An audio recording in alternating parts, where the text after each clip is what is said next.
பச்சை புடவைக்காரியாய் உன் தாய் மீனாட்சி நான் இன்று வந்திருக்கிறேன்.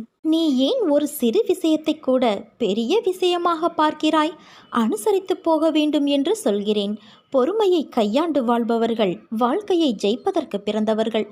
ஒருவர் உன்னை எந்த வகையில் அலட்சியப்படுத்தினாலும் அதை நீ உன் மனதிற்குள் எடுத்துக்கொள்ளாதே. புறக்கணிப்பு என்ற இடத்தில்தான் உனக்கான சரித்திரம் உருவாகிறது. அந்த இடத்திலிருந்து தான் நீ விருட்சமாக வளரப்போகிறாய். நான் மட்டுமே அனுசரித்து போக வேண்டுமா என்று நினைக்காதே. நீ இப்படி நினைத்தால், இப்படியே இருந்தால் இறுதியில் சண்டையிலும் வாக்குவாதங்களிலும் தான் முடியும். அமைதியாயிருப்பது சிறந்தது. பல பிரச்சனைகளிலிருந்து உன்னை காக்கும் கவசமாய் அது விளங்கும். அமைதியாக உன்னை நீயே தியானித்துக்கொள். ஒரு அமைதியான பூங்காவனம் உன் மனதில் பூக்கும். நிம்மதி தென்றலாய் வீசும். மகிழ்ச்சி மலர்களின் வாசமாய் உன் முன் நறுமணம் தூவும். உன் கோபங்கள், ஆதங்கம், வருத்தங்கள், உன் எதிர்மறை எண்ணங்கள், கெட்ட எண்ணங்கள் என எல்லாம் அந்த அமைதி நிலை முன் மண்டியிட்டு குலைந்து போகும். அதனால் இப்போதுள்ள சூழலில் உன்னை காக்கும் கவசம் அமைதிதான். அதை நீ கடைப்பிடி. உன் வாழ்வு இனிமையாகும். வாக்குவாதங்கள் என்றைக்கும் எதற்கும் தீர்வு அல்ல குழந்தையே.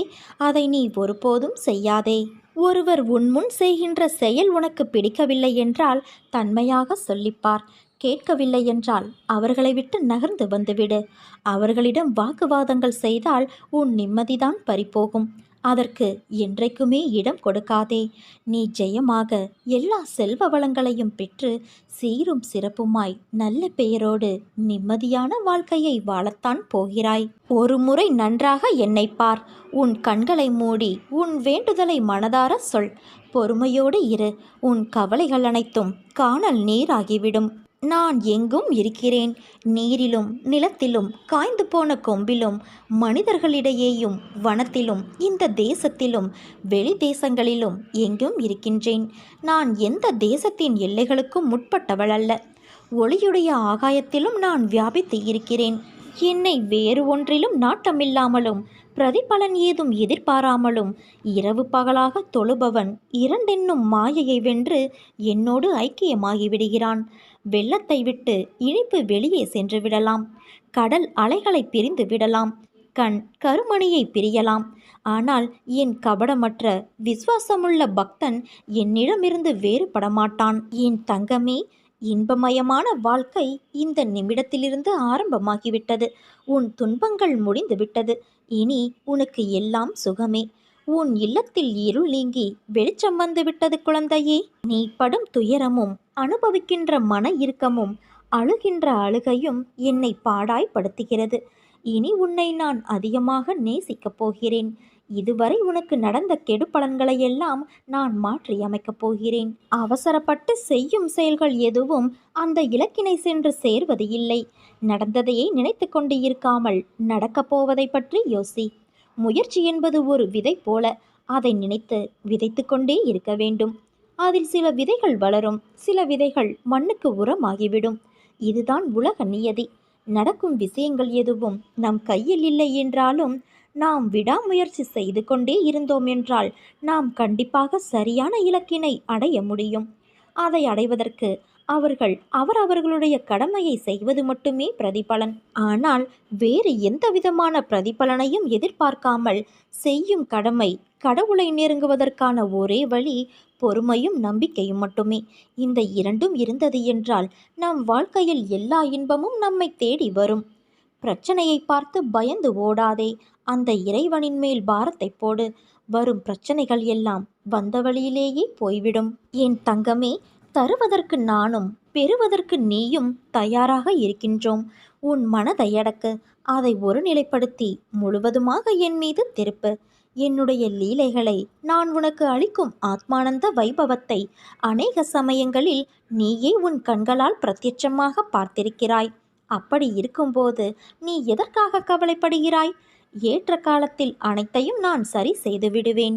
நீ எப்போதும் என்னை நினைத்து கொண்டு இருந்தால் கர்மங்களை அனுபவிக்கும் சக்தியை நான் உனக்கு கொடுப்பேன்.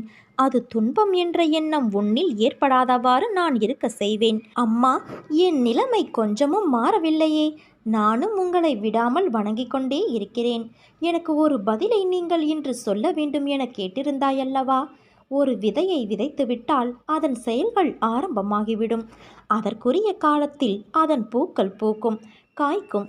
ஆனால் தினமும் அது முளைத்து விட்டதா, வளர்கிறதா என்று பார்ப்பதைப் போல உன் பிரார்த்தனைகள் என்னிடம் வந்துவிட்டால் அதற்கான தீர்வுகள் நடக்க ஆரம்பித்துவிடும். அது உன்னை சுற்றி நடந்து கொண்டுதான் இருக்கும். அது உன் வினை தீரும் காலம். அது உனக்கு நிச்சயம் கிடைக்கும் என் குழந்தையே. உன் பிரார்த்தனைகள் நீரூற்றி வளர்ப்பது போல உன் வளர்ச்சிக்கு துணையாக இருக்கும். புரிகிறதா? மாற்றம் உன் வாழ்வில் நிச்சயம் நடக்கும்.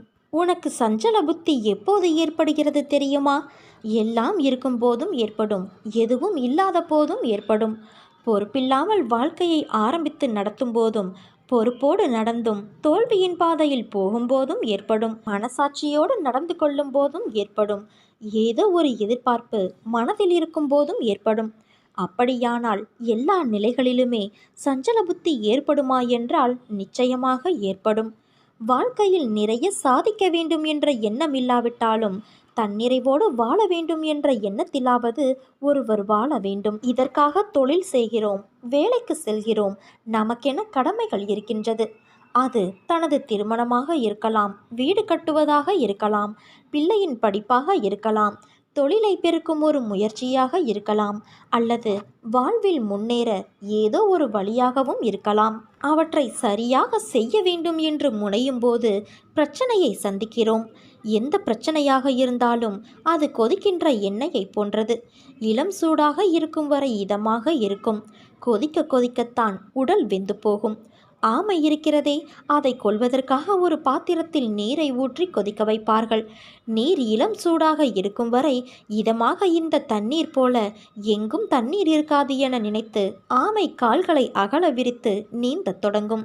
சில நிமிடங்களில் நீர் கொதிக்க ஆரம்பித்ததும் அதிலேயே இறந்து போகும். இப்படித்தான் பிரச்சனைகளும். துவக்கத்தில் பிரச்சனை தெரியாமலேயே காலை விடுவோம். பிறகு சமாளித்து விடலாம் என அடி எடுத்து வைப்போம். இறுதியில் அதிலேயே மாட்டிக்கொள்வோம். அதுவரை நிம்மதியாக போகும் நமது நிலைமை மோசமாகி உதவிக்கு வேண்டியவர்களை கூப்பிடுவோம். ஒரு கட்டத்தில் அவர்களும் ஒளிந்து கொள்வார்கள். பிறகு கடவுளை கூப்பிடுவோம். நமது கர்மா தீரும் வரை அவரிடம் உதவி பெற முடியாது. ஏனென்றால் கடவுள் தருவதை கர்மா தடுத்துவிடும். அதன் பிறகு தற்கொலையா, ஊரை விட்டு ஓடுவதா என சிந்திக்க வைக்கும். இதுதான் பிரச்சனையின் இயல்பு. எப்படியும் திருப்பி தந்து விடலாம் என்ற எண்ணத்தில்தான் அனைவருமே கடன் படுகிறோம். நேரம் சரியில்லாத காலத்தில்தான் கடன் தொல்லை என்ற ஒன்று நமக்குள் ஊடுருவி விடுகிறது என்பதை உணர்ந்து கொள்ள வேண்டும். இதனால் மேற்கொண்டு புதிய முயற்சி எதிலும் ஈடுபடாமலும் கடன் பெற முயற்சிக்காமல் இருப்பதை வைத்து காலத்தை ஓட்டும் முயற்சியிலும் இருந்தால் நாம் நிச்சயம் தப்பித்து கொள்ளலாம். ஆனால் அது நம்மால் முடியாத ஒன்றாகி நமது நேரம் நம்மை வேறு திசையில் தள்ளிவிடும். அதனால் வட்டிக்கு மேல் வட்டிக்கு வாங்கி வட்டியை கட்ட தனிக்கடன் வாங்குகிற கதையாக மாறும்போது மனம் சஞ்சலப்பட ஆரம்பிக்கும். கடன் மட்டும் அல்ல, நமது குழந்தைகள் நலமாக இருப்பார்களோ மாட்டார்களோ என நினைக்கும் போதே மனம் சஞ்சலப்படுகிறது. அவர்கள் நம்மை மதிக்காத போதும் கூட மனம் சஞ்சலப்படுகிறது. நமது செயல்கள் நமக்கு எதிராக திரும்பிவிடும் போதும், நல்லதை செய்து தீமையாக முடியும் போதும், நாம் ஏமாற்றப்பட்டு விட்டோம் என்பதை உணர்ந்த பிறகும் மனம் சஞ்சலப்படுகிறது. இப்படி நம்மை மீறிய செயல்கள் நம் வாழ்வில் குறுக்கிடும் போதும் மனம் இயல்பாக சஞ்சலப்படுகிறது.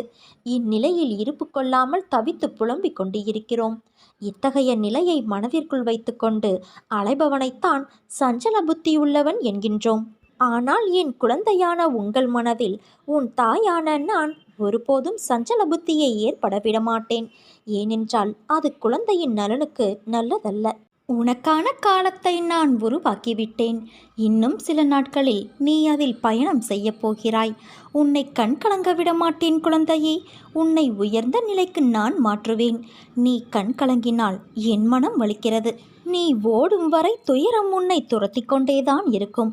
ஒரு முறை நீ ஓடிய இடத்தில் நின்று பார், அது உன்னை என்ன செய்கிறது என்று. அது உன்னை சீண்டி உன் பக்கம் நெருங்கும்போது நீ ஒரு அடி பின்னால் எடுத்து வை. நான் சொல்வதை கொஞ்சம் கூர்மையாய் கேள்.